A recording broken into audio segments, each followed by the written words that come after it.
Hi fellow rockers, and welcome back to Backstage Pass Rock News.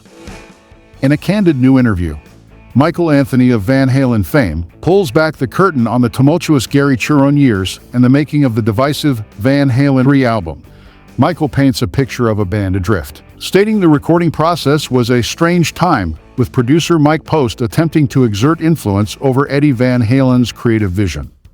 He reveals the band rarely convened in the studio as a whole, instead recording their parts separately for the majority of the songs. This isolation, Michael laments, was a sad departure from their usual collaborative approach. He also expresses his dissatisfaction with the choice of Mike Post as producer, confessing he was not a fan and unhappy about his involvement from the outset.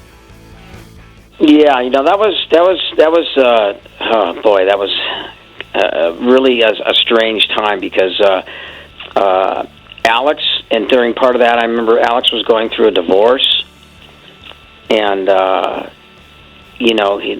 there'd be times where we'd start up in the studio and he couldn't even, then he'd have to leave, would record for a half hour and have to leave, have to meet with his lawyer, this, that, and it was just a really strange time. Gary actually moved into the guest house up there by Ed, and Ed would be calling him in the middle of the night, all hours of the day, saying, "Hey, I've got an idea for this," and Gary grew a little old of that, so he finally moved out of the house there, and it was just a strange time, and bringing Mike Post in, he was trying to influence Ed on certain things, so it was just a really strange time. I'll tell you one thing though that was really kind of sad for me was that the band, there was only not even a handful of songs that the band actually recorded together in the studio. And before that, we used to record everything with everybody in the studio, Well, I was not a big Mike Post fan. I was not on board with the fact that he was going to be doing it. And, going in and playing bass to the track myself in the studio, putting down the bass like that was, that's the way a lot of people do it, and I've done that with, if we have to go over and fix something up, but not to a track being put together like that. We've always played live in the studio, and that part I didn't really enjoy myself.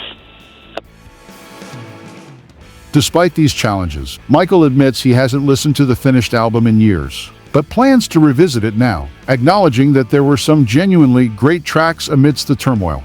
You know what? I really don't listen to it, but now that you mentioned it, I'm going to pull it out and I'm going to listen to it, because there are some really good parts on that record, and a couple of things that we actually played live, I really enjoyed playing. He also tantalizingly hints at a trove of unreleased demo tracks intended for a second album with Gary Cherone, showcasing a sound more aligned with the classic Van Halen style. Yeah, and they were a little bit more straight ahead what Van Halen sounds like, a couple of them, a couple of things. I can't remember what the working titles were. There were a couple of things that